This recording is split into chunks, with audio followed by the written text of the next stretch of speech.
By the 16th century, Britain had changed almost beyond recognition from the territory seized by William the Conqueror. But it was still a place that we might find strange and stifling. Most people lived and died farming the land. A few thousand aristocrats and a king still owned most of the country's wealth. And ruling everyone's lives was that rich, hugely powerful and profoundly medieval institution, the Roman Catholic Church. But all that was about to go up in flames.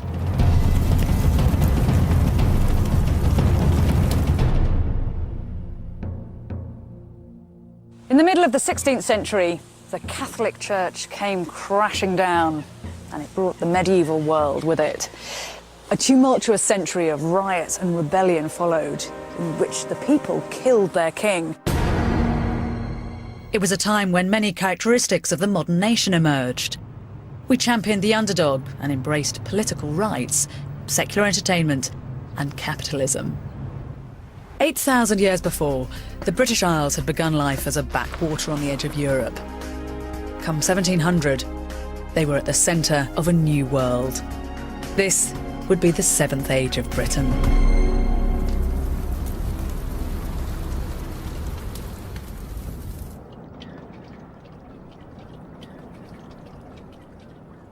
The story of Britain's transformation from medieval to modern can be sought out in places like Inverary, a small town at the head of Loch Fyne in the west of Scotland.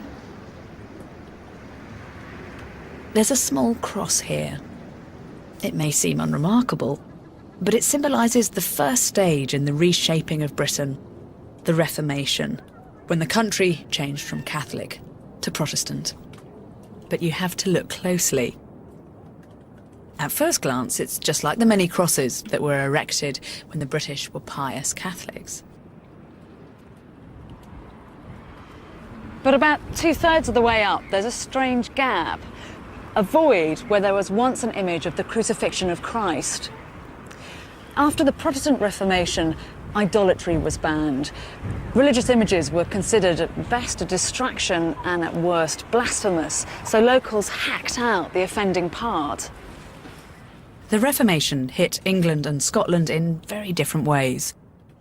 When the Pope refused to grant Henry VIII his divorce from Catherine of Aragon, the king's radical solution was to divorce his kingdom from the Catholic Church.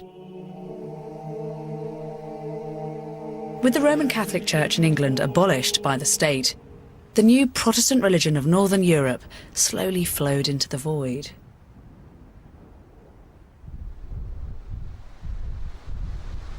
In Scotland, however, the Reformation, or Great Cleansing as it was known, was sudden and dramatic, carried across the glens on the lips of charismatic speakers like John Knox. The new religion was completely different to the old. For generations, going to church meant being submerged in the intensely visual world of Catholicism. Now, saints' statues were smashed and religious paintings whitewashed. The Protestant God was not to be seen.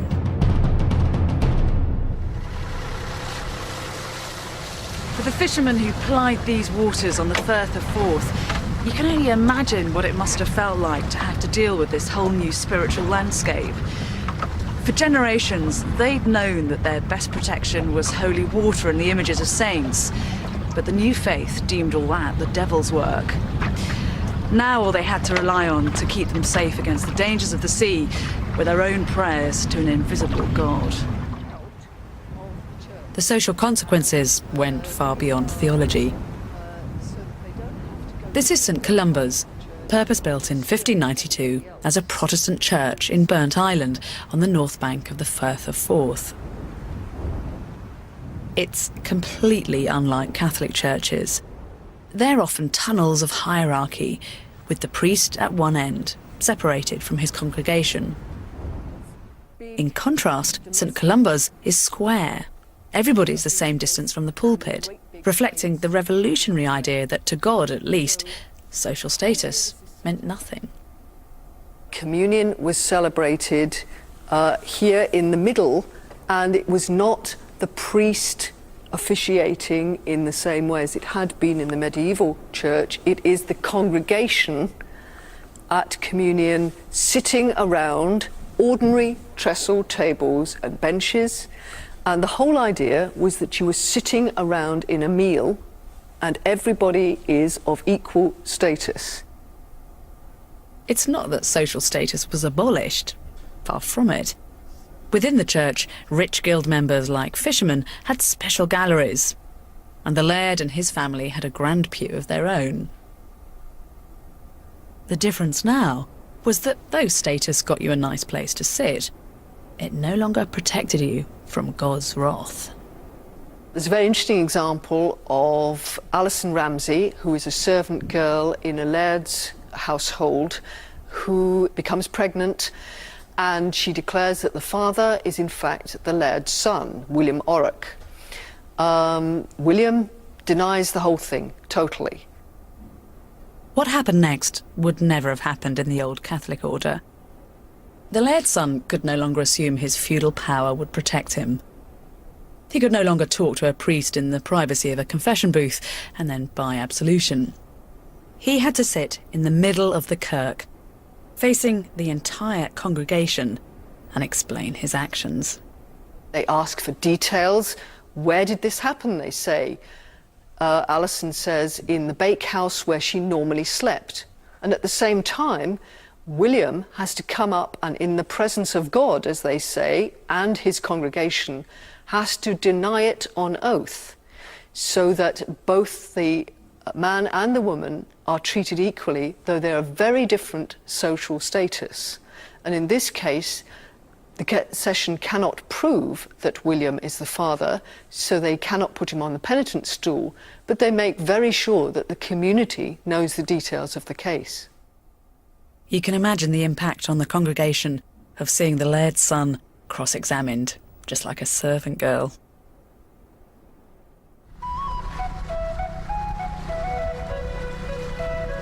The poorer in society began to sense they had rights. At the same time, thanks to relatively few epidemics and sharper agricultural methods, the population doubled to around 4 million. It was an explosive combination.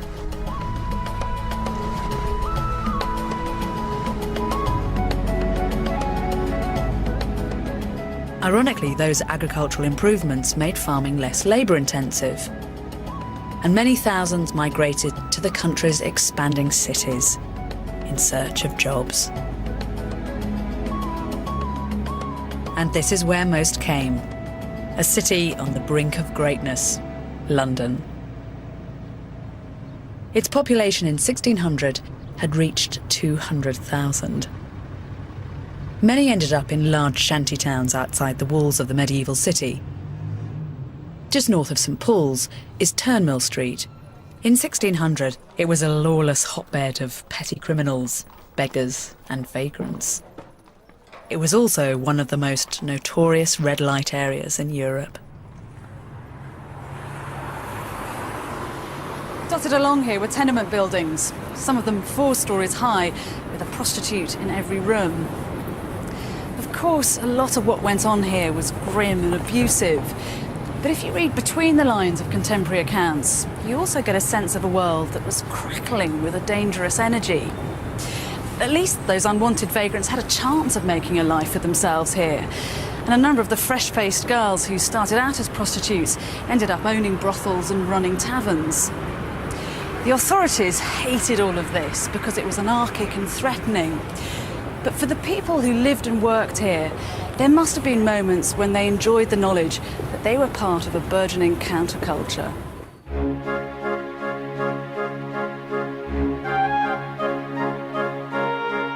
London was seething with new ideas. One way these were expressed came from the large population's need to be entertained. In medieval England, most live entertainment had come in the form of mystery plays, biblical stories acted out during religious festivals. Elizabeth I's Protestant government banned the mystery plays. Savvy impresarios like brothel owner Philip Henslow spotted a gap in the market. and invented what we now call show business.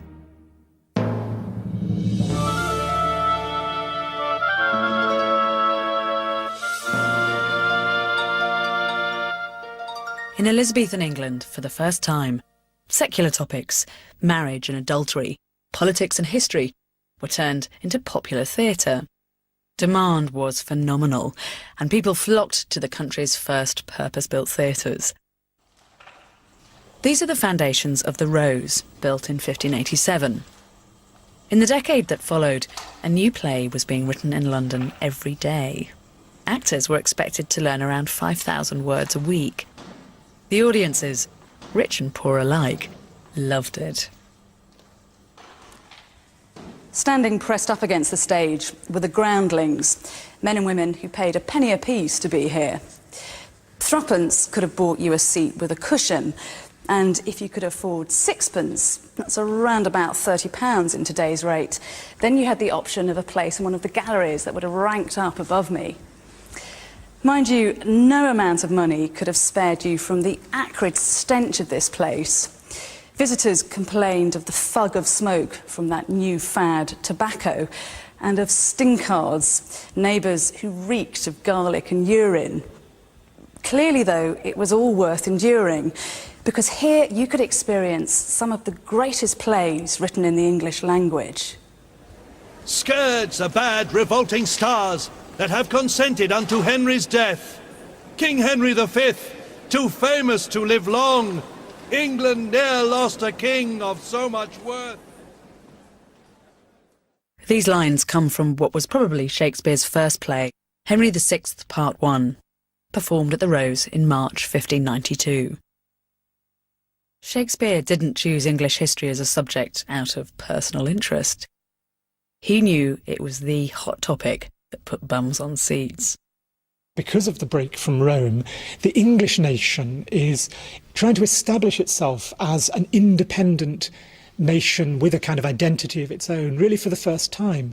And so the telling of national history, the heroic stories of Henry V conquering France, or the story of bad King John, these were a very important means by which writers and acting companies took part in a process of sort of developing a sense of national identity.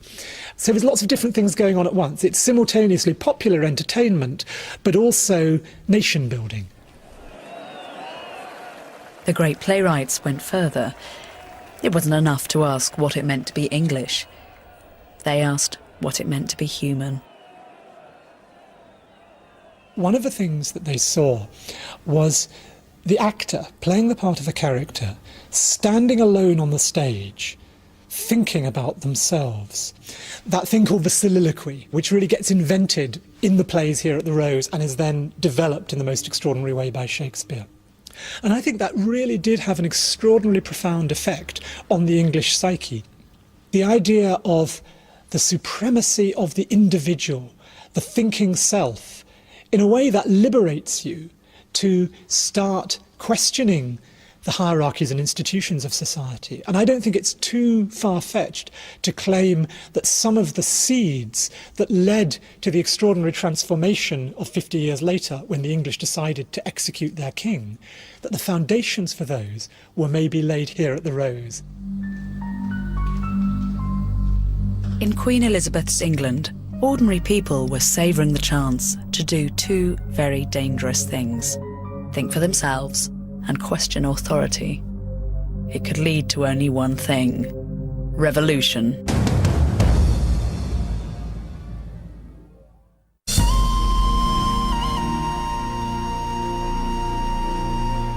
In pulpits and theatres, in pamphlets and plays, an increasingly literate population was thinking for itself. At the same time, a king, Charles I, who believed in his absolute divine right to rule, came to the throne. The scene was set for a series of showdowns. One of these took place here in Malden in Essex in 1629. In that year there was a severe shortage of food, but one which had as much to do with the behaviour of the new merchants as with the poor harvest. With King Charles I's permission, entrepreneurs were buying up grain and exporting it across the channel. The poor faced famine, and to see grain being taken abroad to feed their enemies was extremely shocking. For others, those who were profiting from the development of a capitalist economy, this was something to be expected. 1629 put those two groups into conflict. There was a new Bolshevik English spirit at work. When Flemish ships arrived to take away the corn, a group of rowdy Essex girls led a vociferous protest. We know that on Sunday the sailors down here were talking and grumbling about the presence of these foreign merchants. A group of women heard them, and on Monday they called to each other. They walk through the town calling to each other, and they assemble a crowd. They drag their children behind them, they brush aside the authorities who are trying to stop them, and they march to the boats. There they form themselves into a boarding party, and they force the Flemish sailors. You can imagine these Flemish sailors' shock. 150 women confronting them. They force these sailors to put the grain into their aprons. Fabulous image of these women standing there with their demanding that their grain be given back to them. And having done that, they then march back to town. It wasn't just some kind of proto-feminism that meant women led the revolt. A loophole in the law meant they were exempt from punishment.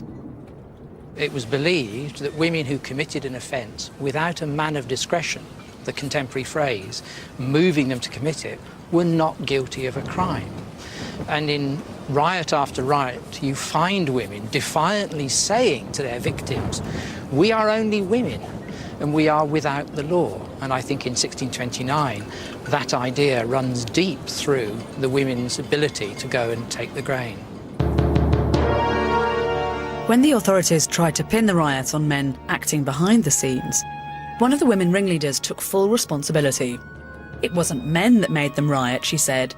It was the cry of the country and my own want. These types of crowd involvements reflect, I think, an England in which the people had a sense of their rights and weren't afraid to take action to establish what their rights were.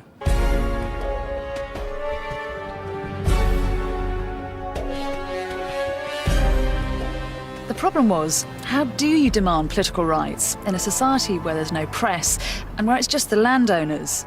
That's a tiny percentage of the population have the right to vote. For the majority, there was only one obvious option: violence. And from the end of the 16th century through to the 1640s, there were riots throughout the country. Some were over food prices, some were over land rights, some over religious niceties.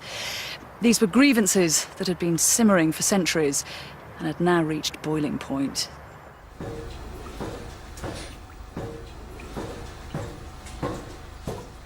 the story of this turmoil and how it touched the lives of ordinary people is vividly recorded in the Derbyshire Peak District.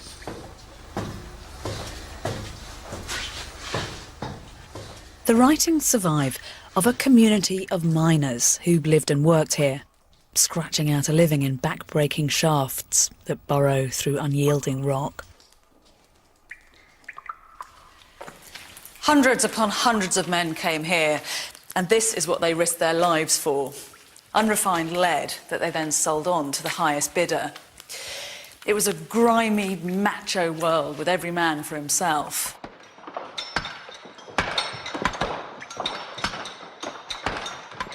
These pick marks are a grim testimony to a hard, brutal life, where men hacked nuggets of lead oxide out of the rock with nothing more than muscle power.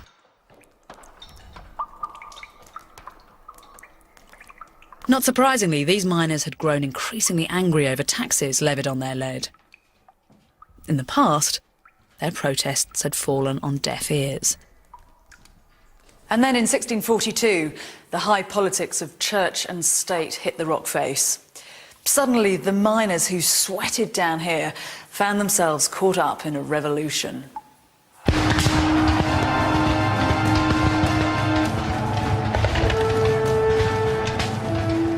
The English Civil War had begun, and it would prove an extraordinary opportunity for people like the Derbyshire lead miners to be heard.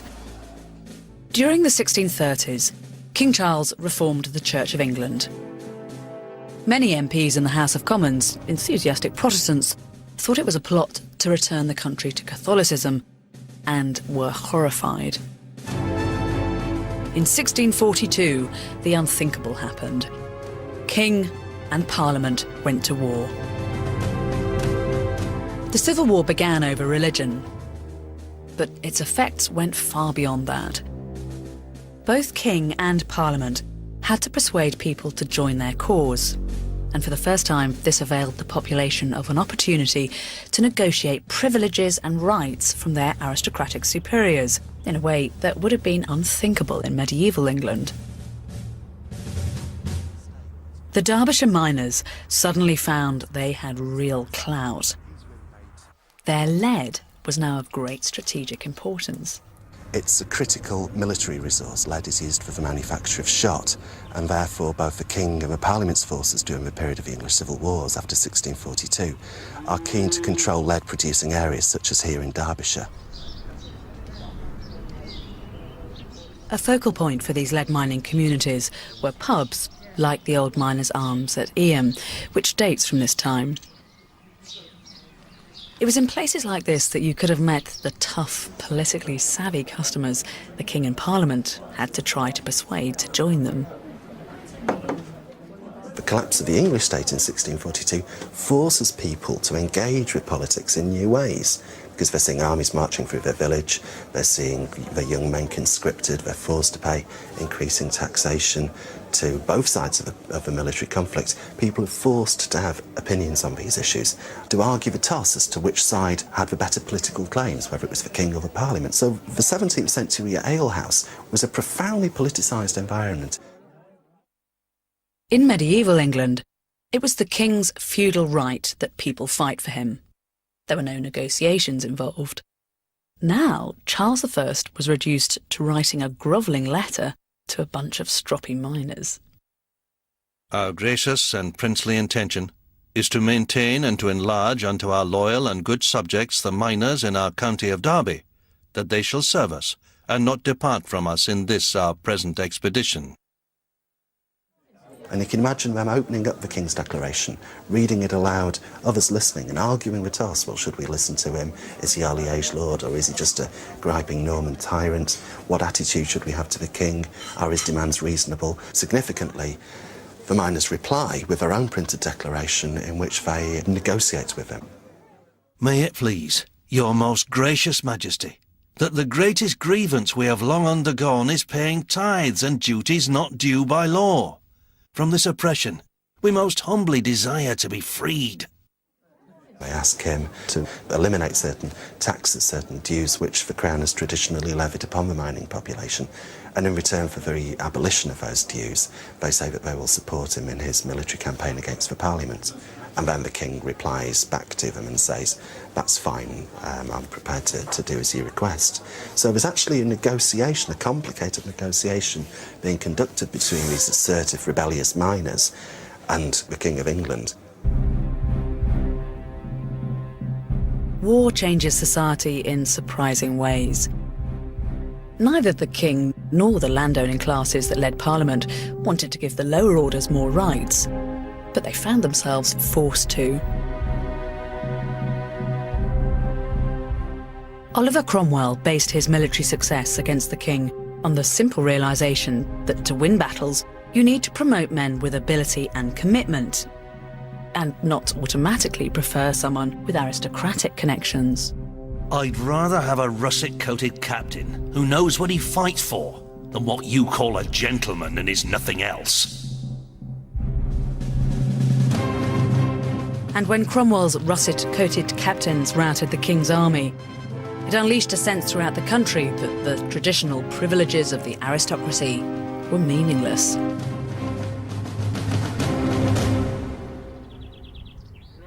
In the Derby Peak District, the same miners who'd negotiated with the King took on their old feudal lord, the Earl of Rutland.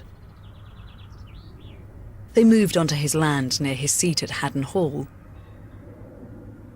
They rounded up and ate his deer, and gouged great craters in his beautiful parkland to get at the rich lead seams underneath. Not surprisingly, the Earl was furious. For the next 2 years, there are a running series of fights involving hundreds of men on both sides, armed miners turning up on the very field on which we're standing and engaging in protracted fisticuffs with the Earl of Rutland's son, with his retainers. The gentry of Derbyshire ride out from Haddon Hall, tooled up with swords and pistols and armour, try to ride the miners down, sometimes chase them off, sometimes throw them over the corner of cliffs. The miners return, having gathered in some of the local churches in their hundreds, and batter the local gentry. So, quite literally, this is a field of conflict. It's a field of legal conflict, but it's also a field of physical conflict. And the precise issue concerns the question of who has entitlement to the mineral reserves of this particular field. But the bigger issue involves the question of who rules England in the 1640s. Is it to be the common people, or is it to be the nobility and gentry? The world had been turned upside down. This radicalism reached its logical conclusion in January 1649. Bowing to pressure from political hotheads in its own army, Parliament tried and condemned King Charles I for treason against his own people. He was found guilty of using tyrannical power to rule according to his will and to overthrow the rights and liberties of the people of England. It was an extraordinary decision, given no one had actually defined these rights and liberties. Nonetheless, on the 30th of January, soldiers led the king onto a scaffold built outside his own palace in Whitehall. There, he was executed with a single blow of an axe. The huge crowd couldn't believe its eyes. A contemporary account describes, "Such a groan by the thousands then present, as I never heard before, and I desire I may never hear again." After the execution, Parliament issued an unapologetic statement. The office of the king in this nation is unnecessary. In just under a decade, the country had gone from the rule of kings by divine right to no one quite knew what. In the next few years, a whole variety of political systems would be tried out. Fundamentalist religious rule, government by Parliament, even the dictatorship of Oliver Cromwell. And then in 1660, an exhausted nation restored Charles I's son to the throne. You'd imagine that after decades of turmoil and mayhem, the country would be in tatters. But for some, this was the beginning of a golden age. The population was sick and tired of war and upheaval. From now on, they'd leave political theorising and its bloody consequences to the French and concentrate on the irresistible business of making money.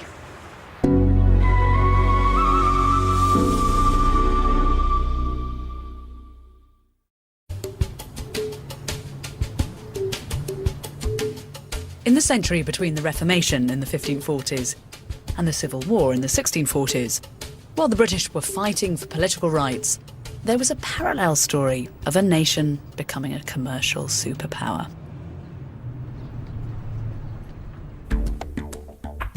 During this time, ever more ships reached the Americas and India. Trade boomed. The buying and selling of sugar, tobacco, silks and spices created a class of new men, financiers, merchants and entrepreneurs, who owed their power not to aristocratic blood, but to business nous.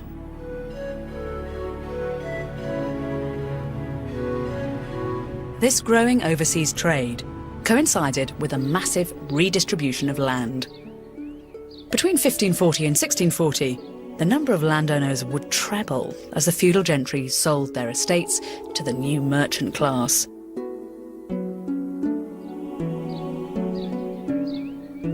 The process was given a massive boost when King Henry VIII closed down the monasteries and sold off their vast holdings to eager entrepreneurs.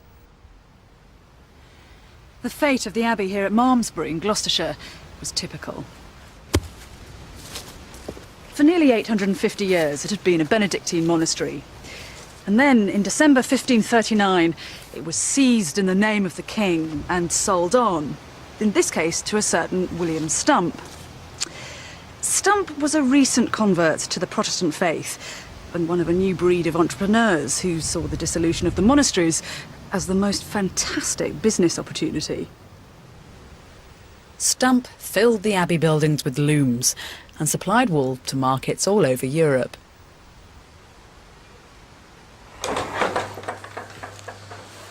The irony is that back in the 14th century, the monks here had run a successful wool production business. But whereas they were working to enrich the Catholic Church, Stump's motive was to become a player in the first ever global economy. Stump paid £1,516, 15 shillings and 2.5 pence for this historic monastery. And he was obviously a pretty astute businessman, because he soon made enough money to build this grand house with its fine gardens.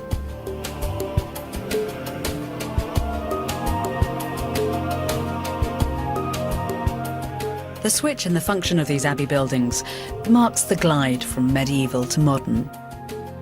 Monks, shrouded in incense, enacting mysterious rituals, were gone. Businessmen like Stump no longer put their faith in imagery, but in commerce. Catholic magic was giving way to Protestant pragmatism. Between roughly 1500 and roughly 1700, there's really a big change in how people think about the world in England. And folk who get up on their hind legs and claim that they've given birth to rabbits, or they've seen a dragon in the sky, or they've cut down an oak tree and found a portrait of King Charles I inside, magically put there, begin to be treated as loonies. Part of the reason for that change is the increasing quantification, enumeration of people's lives. During this century, as accounting, land measurement, interest rates and calculations became part of everyday life, success depended on becoming numerate. You look in a mid-17th century yeoman farmer's account book, what you see is a lot of increasingly rational calculation. How much did I spend on feeding the cows? What's going to be the price at market? How much did I spend on that ploughman who then bunked off after only 2 days' work? The growth in that rational accounting mentality is really marked in 17th century England. And with calculation came a scientific and technological revolution. Nature, once seen as subject to God's whims, was now shown to obey precise mathematical rules, laid out in Isaac Newton's masterpiece of 1687, The Mathematical Principles of Natural Philosophy. A fresh breed of scientifically curious intellectuals began to lead the nation in a new direction. They met at a club called the Royal Society, founded in 1660. Men like architect Christopher Wren and physicist surveyor Robert Hooke got a spectacular opportunity to demonstrate their vision when disaster struck the capital.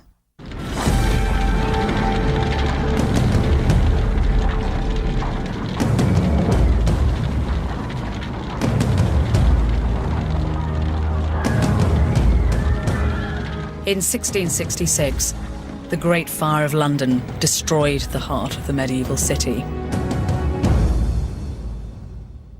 To replace it, a modern city with wide streets, magnificent churches and buildings of brick and stone was planned. This dream, though only partly realised in London, set the tone for the nation. The fires that were common in medieval tinderbox towns were seen by some as a timely opportunity, as in Warwick in 1694. We're very close to the spot here where a man was walking across the road with a lighted brand of wood, probably carrying it into his house to light his own hearth. Apparently a spark flew up from the lighted brand and hit one of the thatch roofs up there. No, there was a huge wind blowing up from Stratford. What happened was that the thatch roof caught fire. Suddenly the whole of the street lit up. It seems that the wind actually picked up pieces of burning thatch and threw them across the town. These soon coalesced into one grand fire. 4 or 5 hours later, when the fire finally started to die out, something in the order of 150 or so properties had been destroyed. The fire was on a much smaller scale than London's, but it presented the people of Warwick with a clean slate on which to draw their brave new world. The old medieval wooden wattle town, with its crowded streets and stinking, tumultuous markets, was replaced by pristine stone and brick buildings. Some of the more traditional, scruffier businesses, like smithies, were relegated to the outside of the town, creating space for fashionable trades like clockmaking. Attracted by these new civilised businesses, many moved in to enjoy the burgeoning recreational facilities and indulge the new craze for shopping.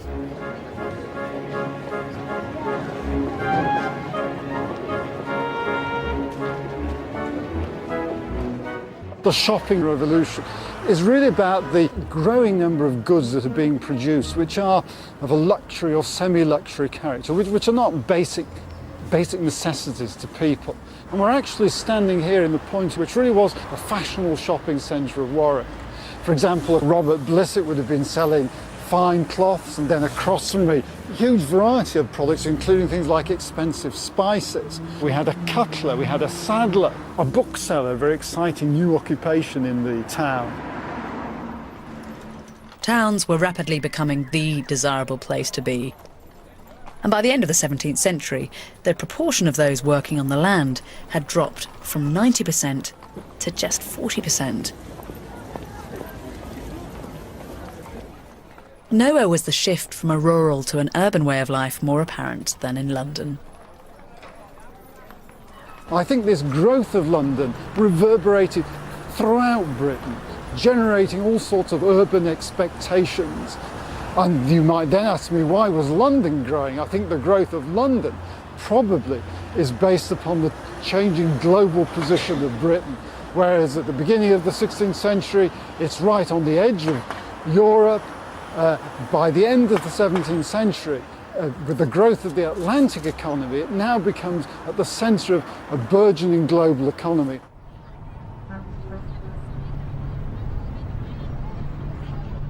The symbolic moment when the government realised how crucial trade was to the nation was when they decided to remedy the parlous state of British money. The currency was constantly being devalued because counterfeiters snipped bits of the edges off coins and melted these down to make new ones. Britain was the first country to fix this problem.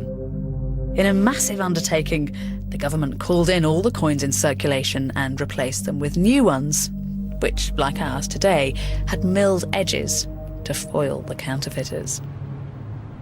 The Great Recoinage, as it was known, was considered so important, it was entrusted to the greatest brain in the country, Isaac Newton. He took his job very seriously and supervised the design of the minting machines, as well as making sure that anyone who was caught counterfeiting ended up on the gallows. The inscription he chose to decorate his new trustworthy coins reads Decus et Tutamen, an ornament and a safeguard. This motto is still inscribed on pound coins today. And that project of recoining goes along with an entire financial revolution, the establishment of the National Bank, the Bank of England, the establishment of that splendid English institution, the national debt, and the growth in power of the exchange and of the stock market. All these things go together, an attempt really to ground the authority of everyday exchange in the financial markets of London. And by 1700, really, that's happened. In late 17th century Britain, many, particularly the better off, were sipping coffee, speculating in shares, going to the theatre, and living in a world ruled predominantly by reason rather than just magic. But not everyone would embrace the future so readily.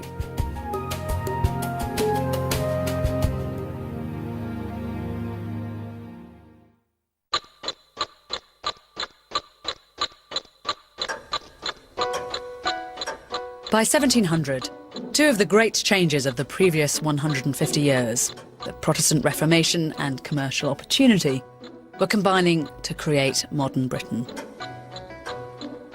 Nowhere was this more apparent than in people's changing attitudes to time.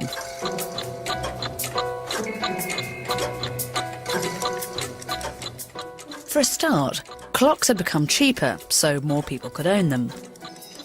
The importance of business and commerce had also changed the pace of life. Appointments had to be kept. Goods had to be delivered on time.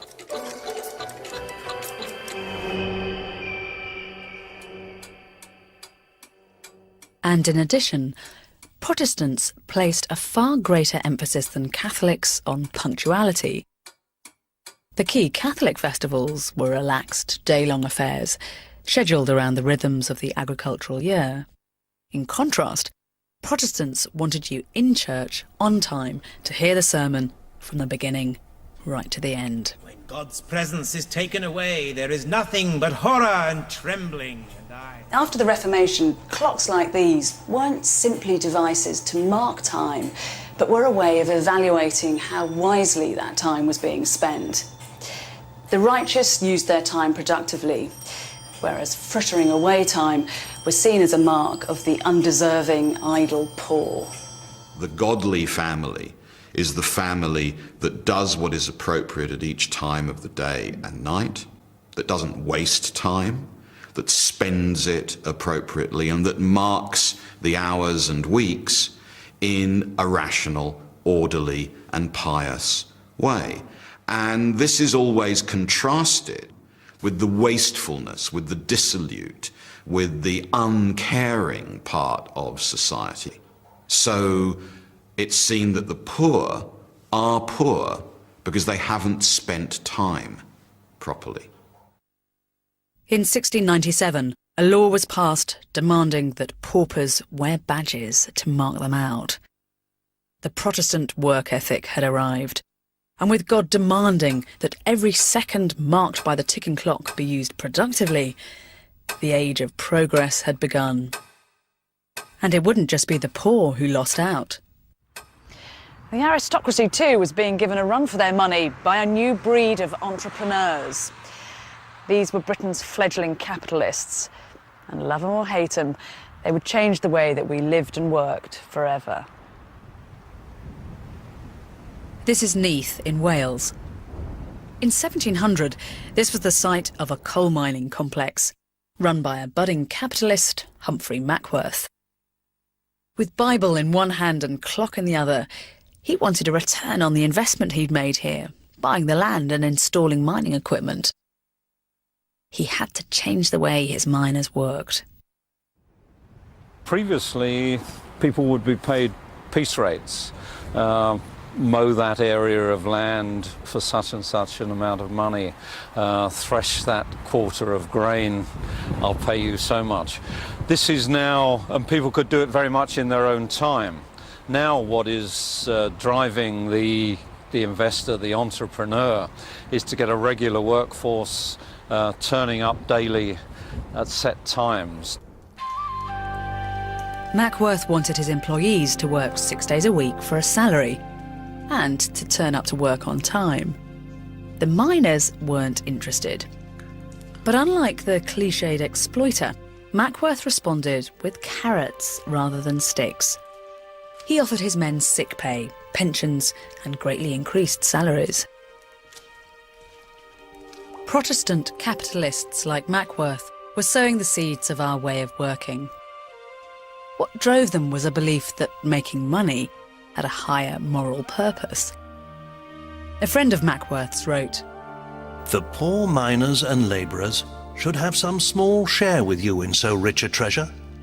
They have spent their lives to make you rich, and they should have a comfortable subsistence provided for them. This will bring you a blessing from heaven. Demand for coal was so high that Mackworth's mines were highly profitable, even if the policy of offering high wages could backfire spectacularly. Often high wages lead to these workers taking more time off. So you get a vicious circle. The more you pay them, the less they're willing to work, because they satisfy their basic needs of consumption, their food, and look after their families. And beyond that, they think, well, do I want to go to work today, or shall I take a day off? So you see them expanding their purchases. They're buying ribbons, buckles, mirrors, furniture for their houses, but they're not fully converted. And the reason for this is that the goods they're buying are still rather expensive. It would take 100 years or more for workers to be persuaded that full-time employment was worthwhile. And for that to happen, somehow, more goods had to be made more quickly and more cheaply. And the country that got there first would lead the world into the modern age. Since Britain had become an island back in the Stone Age, it had been the muscle of man and beast, with a little bit of help from running water and strong winds, that had powered the country. Then, 8,000 years later, in a corner of the West Midlands near Dudley, one man realised a dream that would change all that forever.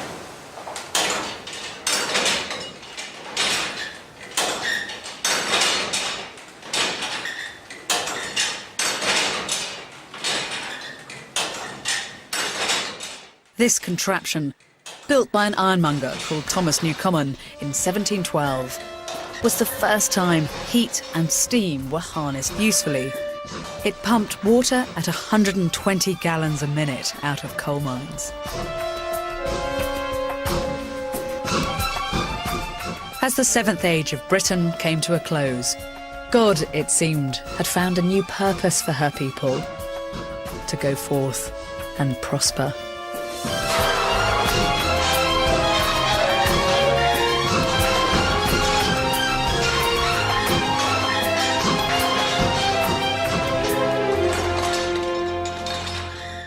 We began our history of the British people in the Stone Age. We've tracked the ebb and flow of ideas that have shaped our nation. We became farmers, forged communities, assimilated invaders and immigrants, learnt the power of the written word, embraced Christianity, endured terrible hardships, fought for political rights, and finally gave the world the modern industrial society.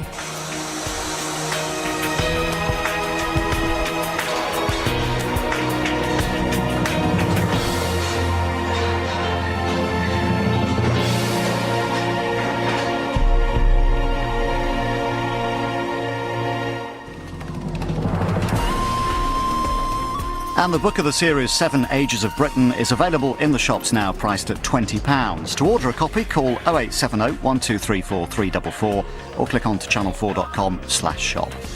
Now, next on 4, Bruce Willis faces an evil like never before in the sci-fi comedy The Fifth Element.